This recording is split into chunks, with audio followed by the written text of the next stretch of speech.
Alright guys, Project Resistance is going to be announced tomorrow. If you are watching this video afterwards, then of course there will be much more content coming. There'll probably be a big analysis over the trailer, but for those of you who are just tuning in right now, I want to talk about what features I specifically, and I think a lot of the community, would appreciate being introduced into Project Resistance. So of course this is just an opinion video. I haven't made one of these in a long time, so here we are. Get your popcorn out as always, get some banana, some ice cream, and put some gravy in there, and let's get into it. One of the best things that I think Capcom ever added to a Resident Evil game was the dodge system in Resident Evil Revelations.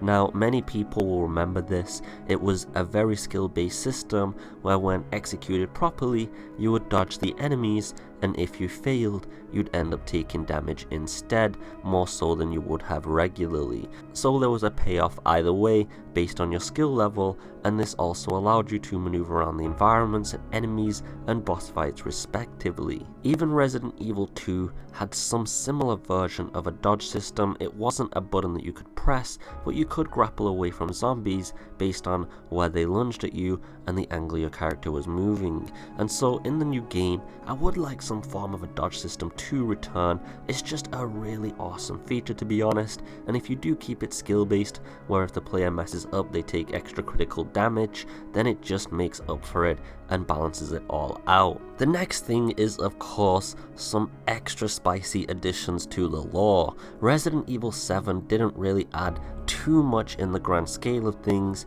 Even the developers said that it was going to be more of an isolated incident rather than something citywide as we've seen previously, and I'd like to see some great additions to the lore. Hell, some of the introductions to the Resident Evil games had great implications, giving you an idea of how nefarious and powerful Umbrella Corporation really was, much more so than you'd ever imagined, and that is just something I want to return. Of course, Project Resistance could be set at any timeline, and so it doesn't have to be a direct extension of Resident Evil 7, but as long as we get to see some new things and really enhance the perception and lore of the universe, then I'll definitely be satisfied. Regardless of what type of game it is, this is always possible. Even Umbrella Corps did this. I'd also like to see the background characters fleshed out a little bit more. You see, in Resident Evil, we always get some amazing backstory to the characters.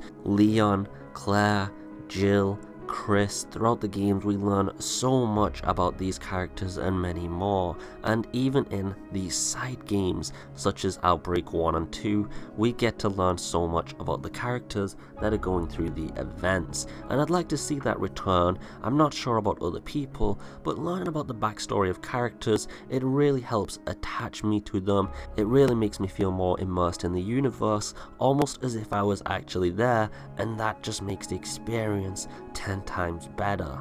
Resident Evil 7 brought the horror back to the genre that had been missing for quite a while, and then Resident Evil 2's remake continued upon that success, and many fans and even newcomers were enthralled at such horrific experiences.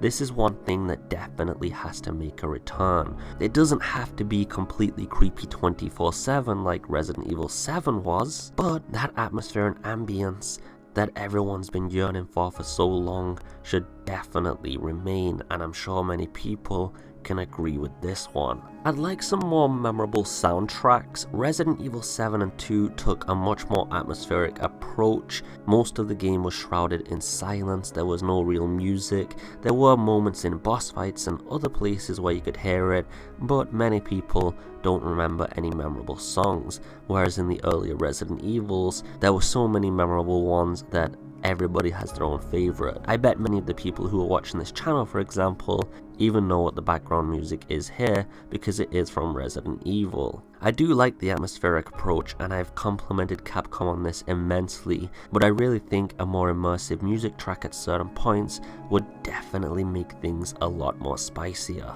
In terms of camera views, I would actually prefer a third-person camera view. I just think it gets the job done well, it makes the game less clunky, and everything just works a lot more smoothly. I'm not saying fixed camera angles don't have a place in the gaming genre, I just think third-person, to me personally, remember this is an opinion video, is much more fluid and works better for the game dynamic.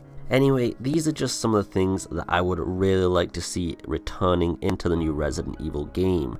They're not all things that are huge requests, they're just some returning mechanics and other things that I think Resident Evil could do with going forward with, and we have been lacking on in some of the recent titles. Let me know what you guys also want, of course, because I want to hear your thoughts on this as well. And I'm really excited to see what we've got coming tomorrow. Of course, stay tuned, and I'll be analyzing absolutely everything for you guys. I just hope you're having a beautiful day. As always, take it easy for now, and peace.